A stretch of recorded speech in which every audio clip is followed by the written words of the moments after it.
اس کے بعد نام آتا ہے پاکستان کا. یہ ہے میری اور آپ کی داستان، اور یہ ہے سبب جس کی وجہ سے کہ میں آپ سے یہ گفتگو کر رہا ہوں.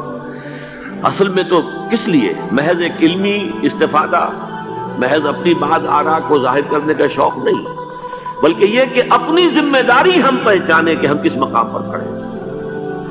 دیکھیے، اس پاکستان کے بارے میں یا ہندوستان کے بارے میں علامہ اقبال نے کہا تھا اپنے ترانہ ملی میں، میر عرب کو آئی ٹھنڈی ہوا جہاں سے، میرا وطن وہی ہے، میرا وطن وہی ہے. اور مجھے بتایا گیا کہ سنن ابی داؤد میں یہ روایت موجود ہے کہ حضور نے فرمایا کہ ہندوستان کی طرف سے مجھے ٹھنڈی ہوا آتی، اگرچہ مجھے وہ حدیث ابھی نہیں ملی ہے، لیکن حزب التحریر کا ایک کارڈ مجھے ملا تھا، تو اس میں اس حدیث کا اور اس میں ابو داؤد کا روایت کا حوالہ موجود تھا. لیکن میں جو چیز آپ کو بتا چکا ہوں وہ یہ کہ الف ثانی کا پورا تجدیدی کارنامہ اس ہندوستان کی سرزمین میں ہوا. مجدد الف ثانی شیخ احمد سرندی، شاہ ولی اللہ دہلوی، سید احمد بریلوی، وہ تو ہمارے پاکستان میں آ کر جو ہے ان کا خون جذب ہوا ارض پاکستان میں. پھر شیخ الہند مولانا محمود حسن. تحریک خلافت چلی تو صرف ہندوستان میں چلی اور کہیں نہیں چلی.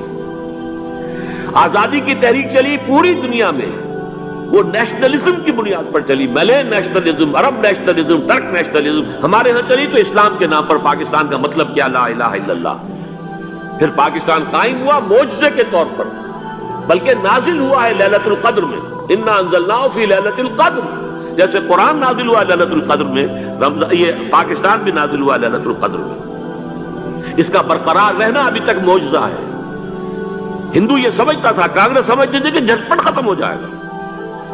پھر یہ کہ اس کا قرارداد مقاصد کا پاس ہو جانا، مزید بھی اور اضافی دفعات دستور میں آ جانا، اب کمرشل انٹرسٹ کو ربا قرار دے کر حرام قرار دینا، یہ سارے لینڈ مارکس ہیں کہ جو اشارہ کر رہے ہیں کسی چیز کی طرف، معاملہ کدھر جا رہا ہے. پھر یہ کہ یہ جو 14ویں صدی کے مجدد تھے شیخ الہند، اس کے بعد سے کچھ ایسی شخصیتیں عظیم پیدا ہوئی ہیں ہند میں، جن کو میں سمجھتا ہوں کہ 14ویں صدی کے مجدد اور 15ویں صدی کے مجدد کے درمیان، یہ 15ویں صدی کے مجدد کی راہ کو سیدھا کرنے والے، جیسے کہ حضرت یحییٰ نے کہا تھا میں تو آنے والے کا راستہ سیدھا کر رہا ہوں حضرت عیسیٰ کے لیے، ایسے ہی 15ویں صدی کے لیے امام مہدی کے لیے راستہ صاف کرنے والے سب سے پہلے علامہ اقبال، جنہوں نے اسلام کا تصور دین کی حیثیت سے دوبارہ زندہ کیا ہے، ورنہ اسلام ایک مذہب کی شکل اختیار کر چکا تھا.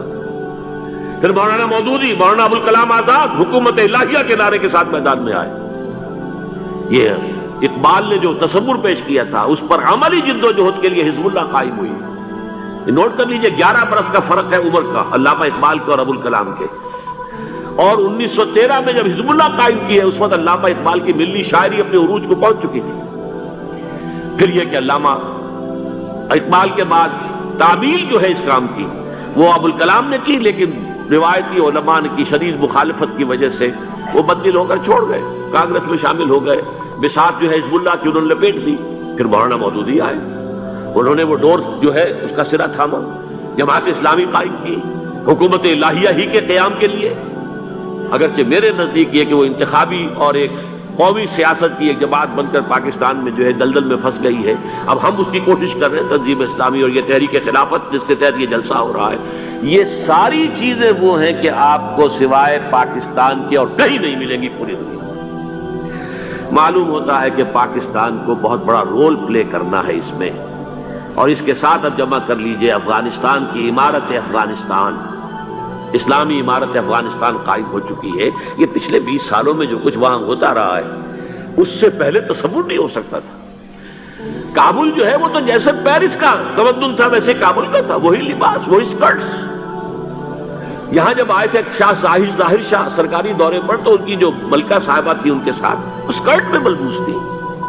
کابل جو ہے وہ بالکل ایک پیرس کی طرح کا شہر تھا. آج کابل جو ہے جا کر دیکھیے، علامہ اقبال کے فرزند بھی دیکھ کر آئے ہیں، تو اگرچہ وہ خود میں سمجھتا ہوں کہ خاصے انہیں آپ لبرل کہیں، آزاد خیال کہیں، لیکن اس درجے متاثر ہو کر آئے تھے کہ انہوں نے یہ کہا افغانستان میں جو میں نے حالات دیکھے ہیں کہ اگر 2-4 اور مسلمان ملکوں کے اندر یہ نظام قائم ہو جائے تو پوری دنیا مسلمان ہو جائے گی. یہ سب کچھ کیسے ہو رہا ہے؟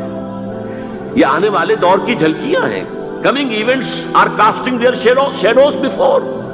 یہ سب بتا رہے ہیں کہ پاکستان افغانستان کو مل کر اس میں کوئی عظیم رول پلے کرنا ہے. اور اس کے ضمن میں اب میں علامہ اقبال کے بارے میں آخری بات کہہ رہا ہوں. علامہ اقبال کے بارے میں عام یہ خیال ہے، انہوں نے اپنے خطبات میں مہدی کا اور نزول مسیح کا، حالانکہ میں کل پڑھ رہا تھا مولانا سید احمد اکبر آبادی رحمۃ اللہ علیہ کا ایک مقالہ ان کا کہ علامہ اقبال نے ابن خلدون کے بارے میں یہ کہا ہے کہ مہدی کا اور نزول عیسیٰ کا دونوں کا انہوں نے انکار کیا ہے، حالانکہ ابن خلدون نے نزول عیسیٰ کا انکار نہیں کیا، صرف مہدی کا انکار کیا ہے. بہرحال علامہ اقبال نے خطبات میں انکار کیا ہے. لیکن یہ کہ اپنی شاعری کے اندر میں چیلنج کرتا ہوں کسی بڑے سے بڑے اقبال شناس کو، ان کا یہ شعر ذرا سنیے. خضر وقت از خلوت دشت حجاز آید بروں، کارواں زی وادی دور و دراز آید بروں. خضر وقت، امام وقت، رہنمائے وقت، قائد وقت، خلوت دشت حجاز، حجاز کی صحرا کی کسی خلوت گزینی سے نکل کر باہر آئیں گے. میں حیران ہوتا ہوں علامہ کے اس فکر پر اور اس مصرے پر. یہاں انہوں نے شیعہ اور سنی دونوں کے کانسیپٹ جمع کر دیے. شیعہ کا کانسیپٹ یہ چھپے ہوئے کسی غار میں وہاں سے برآمد ہوں گے، اور ہمارا کانسیپٹ میں ام سلمہ رضی اللہ تعالیٰ عنہ کی حدیث سنا چکا، چھپے ہوئے ہوں گے وہ وہاں پر، مدینے سے نکل کر آ کر مکے میں چھپ جائیں گے. اس خانہ جنگی کی حالت میں لوگ ان کی طرف دیکھ رہے ہوں گے، سوچتے ہوں گے انہیں میدان میں آنا چاہیے، کوئی پارٹ پلے کرنا چاہیے، امت کی رہنمائی کرنی چاہیے. لیکن وہ چھپیں گے، وہ کارے ہوں گے، وہ اس ذمہ داری کو قبول نہیں کرنا چاہیں گے، جا کے چھپ جائیں گے مکے میں. وہاں سے مکے والے انہیں نکالیں گے اور وہ کارے ہوں گے، انہیں بالکل یہ پسند نہیں ہوگا کہ یہ ذمہ داری اٹھائیں. تو خضر وقت از خلوت دشت حجاز آیت بروں، کارواں زی وادی دور و دراز آیت بروں.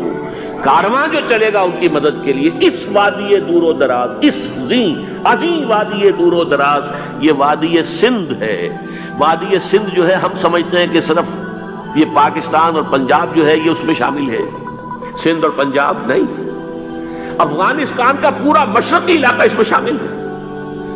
جیسے دریائے جہلم سندھ میں جا رہا ہے، جیسے دریائے گلگت سندھ میں آ کر ملتا ہے، جیسے دریائے چناب اور راوی اور جہلم اور یہ سب جا رہے ہیں اور آ رہے ہیں، اسی طرح دریائے کابل کہاں سے آ رہا ہے، دریائے گومل کہاں سے آ رہا ہے، ٹوچی کہاں سے آ رہا ہے.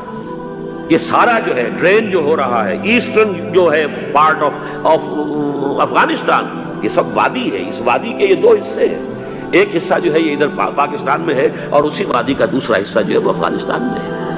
کارواں زی وادی دور و دراز آیت بروں، کارواں چلے گا یہاں سے. یخرج ناس من المشرق یؤتون للمہدی یعنی سلطان ہی، مشرق سے فوجیں چلیں گی کہ جو مہدی کی حکومت قائم کرے گی.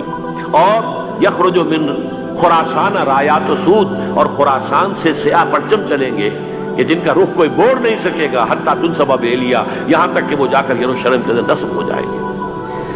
حضرات، میں ایک میری گفتگو کا حصہ باقی تھا لیکن میں اسے چھوڑ رہا ہوں، اس لیے کہ گلوبلائزیشن جو اس کی ہوگی، جو خلافت علی منہاج النبوہ کی تجرید کامل حضرت مہدی کے ہاتھوں عرب میں ہوگی، اس سے پہلے اس کے لیے محنت، کوشش، جد و جہد پاکستان اور افغانستان میں ہو چکی ہوگی جو اسے سپورٹ کرے گی اور وہاں جا کر حکومت قائم کرے گی. اس کے بعد گلوبلائزیشن کا جو مرحلہ اس کا ہے وہ حضرت مہدی کے ہاتھوں نہیں ہے، وہ حضرت عیسیٰ ابن مریم ان کے نزول کے بعد ہے، جن کے نزول کے بعد دجال کا خاتمہ ہوگا اور یہودیوں کا استحصال ہوگا. مسلمانوں پر بھی بڑی تکالیف عربوں پر آئیں گی، شدائد آئیں گے. لیکن یہ وہ میں حصہ جو اپنی گفتگو کا آج چھوڑ رہا ہوں اس لیے کہ میں دیکھ رہا ہوں کہ بعض حضرات کا صبر کا پیمانہ اب لبریز ہو رہا ہے، تو میں اس حصے کو پھر ملتوی رکھتا ہوں کسی دوسری محفل اور کسی دوسری مجلس اور نشست پر. آخری بات یہ کہہ رہا ہوں، ہم پاکستانیوں کے کرنے کا اصل کام کیا ہے؟ یہ بختے میں آ پڑی ہے سخن گسترانہ بات. پہلی بات یہ کہ ہماری جد و جہد مرکوز ہو جانی چاہیے کہ یہاں خلافت علی منہاج النبوہ کا نظام قائم کرنے کی جد و جہد کریں. اس کے دو راستے ہیں. ایک سہل راستہ ہے، اللہ تعالیٰ جس کے لیے بھی اس کو سہل کر دے. اگر بظاہر تو بڑا مشکل ہے، نظر آتا ہے کہ لوگ اسے قبول نہیں کریں گے،